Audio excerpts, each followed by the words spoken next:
Hi. So it appears we have a bit of a problem.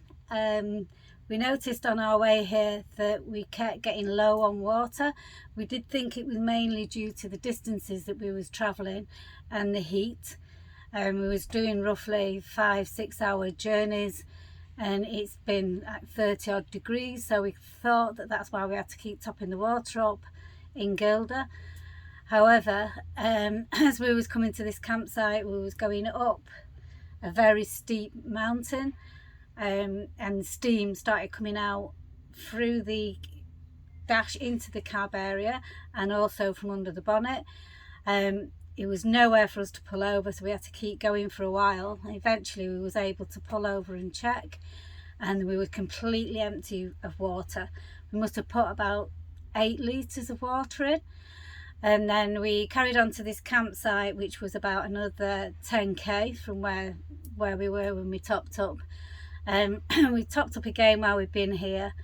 Then when we checked, we could see water was running out at the front from underneath. So Steve seems to think that the radiator has gone. Now, we managed to phone a guy who's about 10k away over the mountain yesterday, who's ordered us a new radiator. He wouldn't deliver it, so that means that Steve's had to go and get it today. So he's gone on his push bike to cycle the 10k over the mountain to pick the radiator up. He's going to cycle back with it on his push bike. Then he needs to take this old one out, put a new one in. We're guessing the old one has been in since the van was built, so it's going to be 20 odd years old. So how easy it's going to be to get it out, we've no idea. So that's where we are at the moment. We're going to stay put on this campsite till we can get it resolved. We didn't want a quick fix by putting some of the liquid stuff in that you can put in, because we've got to drive back to the UK ultimately, and we are going to be driving over a lot of mountains, so we needed a proper fix. So we'll just have to see how Steve goes on changing the radiator. So I'll keep you updated. Okay, so that's it for now. I'll pop back on when he gets back with the radiator and let you know how we're going on. Okay, bye for now.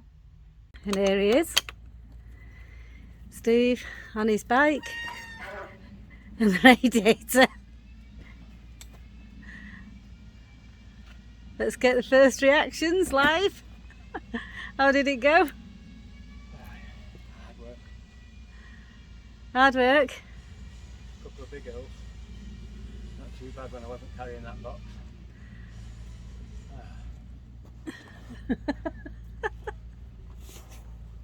There's the box in question. Lost me a bit of carrying somewhere up. Started digging into my shoulder. So, that's the radiator collected. Yeah, that might be in the hard part. Hopefully it was. So next stage, let's get the old radiator out and the new one in. Maybe a job for tomorrow. No, it won't be. Yeah, it will be. Unless you're going to do it. Oh, I need a drink. Didn't eat my thing. I didn't get a chance. It's only not even 2 o'clock in the afternoon and he's give up. Just done 11k carrying a box that blows in the wind, hits your wheels, rubs your neck while you sat here sunbathing or shade bathing, whatever. Oh.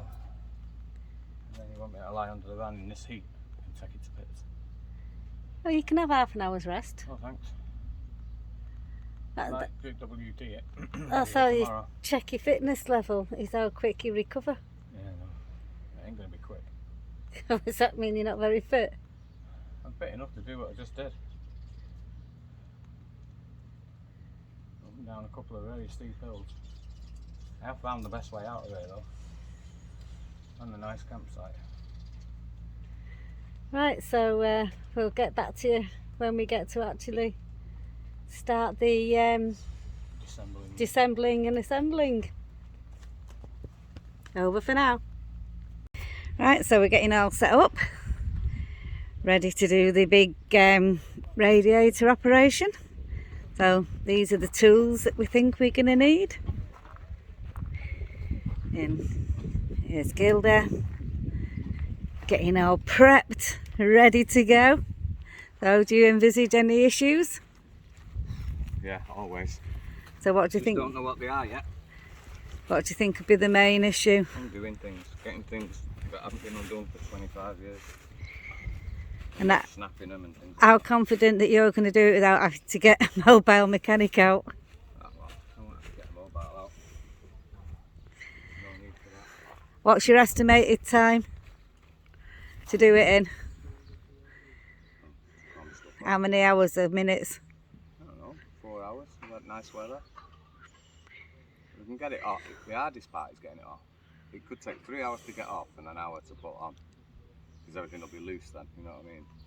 But undoing things is the thing that takes the time. Right, so I'll report back to you in a bit when we've got it off. So how do you get it off? You have to disconnect all the pipes. In the front here. All the water pipes have to come off. And then where does it come out, at the top or underneath? Probably from below. It'll go in the same way, but there's loads of things to undo at the top. What have you got to undo? Well, I'm going to undo anything that I think might be in the way. So Where is it? it's under here. That's it then. That's part of it. It fits in here so it gets the air. Right, so I'll report back when we've got it out. I'll tell you how many hours that's been. Oops. That drill doesn't look very powerful to start with.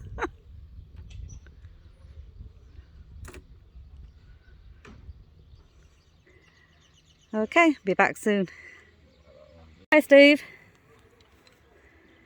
Hello. Where are you up to? I'm about to take out the old radiator. Whoa. So it wasn't easy because there's no manual for this, so I don't really know the easy way of doing it if there actually is one. Well, I've managed to take the fans off first, those two there, so that made the gap a bit bigger so I could get the radiator out, but it's a tight fit. So to put the new one in, which I'll have to be more careful with, I might have to jack her up, give myself a bit more room underneath. There's a big hole where the radiator used to be, it goes in here in this gap. You see the radio old one on the floor. I've got two things to fix where I've snapped wires and stuff, so I need to do them as well.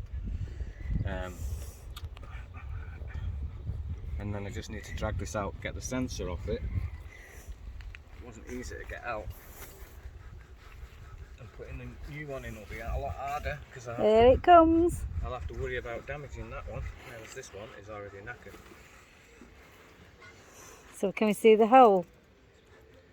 Well, it would have been at the bottom, along here somewhere. It's either rusted, it might not be a hole, it might just be rusted. The more you wiggle it, the more it was. It was all along here. So that's it. Maybe we should put some water in it to see where it comes out, just to make sure that that is what the leak is. Well, we know that's what. Because if no water comes out, then leaking anywhere else but the bottom of the radiator. Yeah. And if I tip it up, that could probably still leak. The last dregs of water. This is the bottom here. So I think it was this end that was leaking.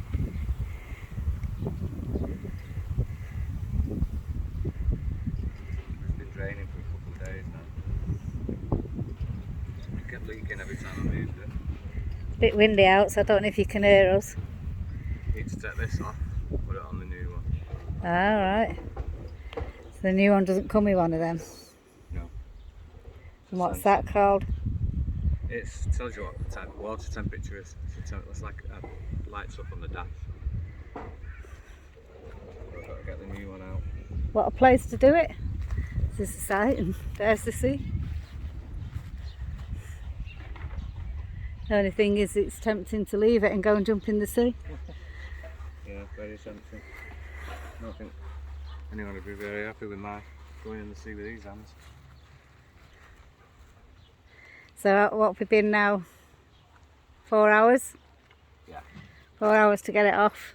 4 hours, and it's a lot of that time is discovering how to do it. So that's what takes the time, figuring out how to clip things, figuring out how to move things around, what comes off, what doesn't come off.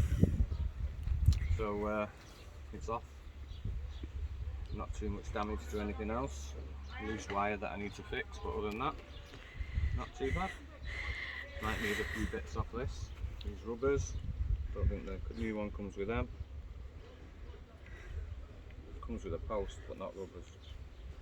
And I've got to try and get that off, which may or may not be fun. Right, so we'll let you, well, you're going to wrap it up now for today, aren't you? Yeah, I think so. I don't want to rush anything now. I've got to start swapping things over, get the new rad out. But I won't do that today because I just have to leave it lying around, and I don't want to do that. It's better, safer in the box. So crack on again tomorrow. Start reassembling it all. Right, so over and out for now. Over and out for now. I'll be having a beer and a swim.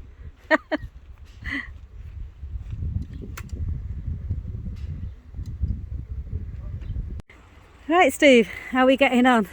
I've had one or two problems, space being one of them, getting your hands in awkward places. So I've left the real awkward stuff towards the end, cracked on with getting everything else done. So what's the main problem you've had? Just getting my hands in really tiny places. And what have you had to put back? Well, we've replaced that old leaky radiator with a nice shiny new one. So what's been the issue in here? Well, I've reconnected some of these pipes. This one is in and outlets, these two. These need reconnecting. That's air. These need reconnecting. That's like a breather pipe for the engine. And I've connected the fan on this side. There's another one on the floor there that goes here, but I don't want to put it here because I'm struggling to get in space. So when I put that there, I'll have even less space. So I'm trying to get the awkward bit done now, which is really difficult. I don't know if it'll be easier to do from underneath. I don't know what I can see yet. So I've blanked off a bit of the sun with this so that I can use the torch and see what I'm looking at. So what's your biggest challenge? The biggest challenge is going to get this tiny pipe on a tiny hole in an awkward place. And that's what you're going to try and go underneath and do? I'm going to try a few ways to do it. Yeah, it's awkward, but I've got to try a few ways. It's fiddly. I managed to get it off. So and what's all this? Oh, all the pipes I just mentioned. So that's air, and these are just flow pipes. I've cleaned all the jubilees so they screw up nice and easy. They're not tight. They'll be the easiest bit. Once they go on, and the other big fan, that's it, done. But the longest job now is going to be this little pipe. I'll be happy when I've done that. And then you can get in there and have a nice swim. Yeah. It's a shame you're missing it because they're all yeah, it's on the kite surfers. Kite surfers out today. And it's something you quite fancy. There's one going now. Something you quite fancy, kite surfing, eh? It is something. There's a school right next door to it. School next door, maybe. So maybe I'll Will you take up the challenge? No, it can't be as hard as this. Especially working in a situation where I can't really jack it up much because it's just grass. Just as it happens, our neighbour here is a kite surfing instructor. He's going to be working in the school next door. And he's going to be working in this school next door. So it would be... It's 12 hours, 2 hours a day for 6 days. But the problem is it might not be 6 days because they can only do it when the wind's up. So you've got 2 hours one day, maybe a couple of days without wind, and 2 hours another day. So we could be here a while. Could be here a while if we do it, yeah. But I think it's worth a crack. I fancy it. I mean, I'm not keen on water much. The guy just flown past them trees in the air. And his orange one over there. So yeah, so I fancy having a crack at that. It's a bit like snowboarding, I should imagine, only obviously the water's a lot trickier because it's moving all the time. But it looks more fun than anything else you can learn. Right, so I'll come back to you in a minute. Right, see how you... Well, come back to you. Nearly done. Right. So where are we up to, Steve? You're just filling the back up with water. So it's all fitted in. Yeah. Putting water back in. We've overfilled it a bit, but there might be air in it, so it'll probably, when I run the engine, it might go down a bit, but if not, I'll have to suck it back out somehow with a rag or something. But it might just go down as it stands there now.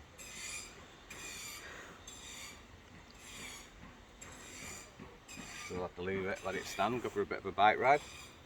Check it when I come back. Ooh! Hopefully.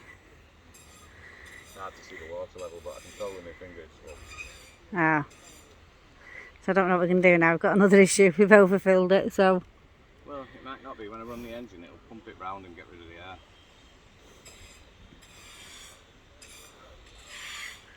air. Right, so I'll come back to you in a bit when he decides to run the engine. Over and out. So now for the test. Got a run in. You can't see any drips, which is where they were the other day.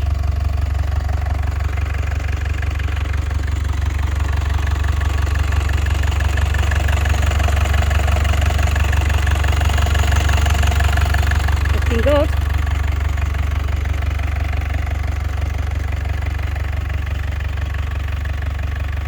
See what he says when he comes out, but it's looking good.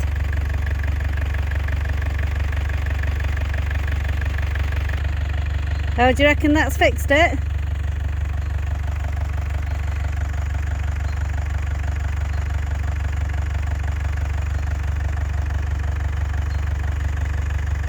Are we good?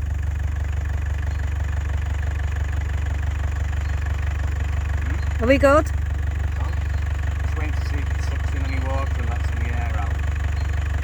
The air goes in here and the water goes in where the air was, so I might have to, I'll let it get warm first. I don't want to annoy everybody, but I'll let it run for a minute. This is the best time. There's not many people about, and there's loads of noise going on everywhere else, so not really disturbing anyone, I don't think.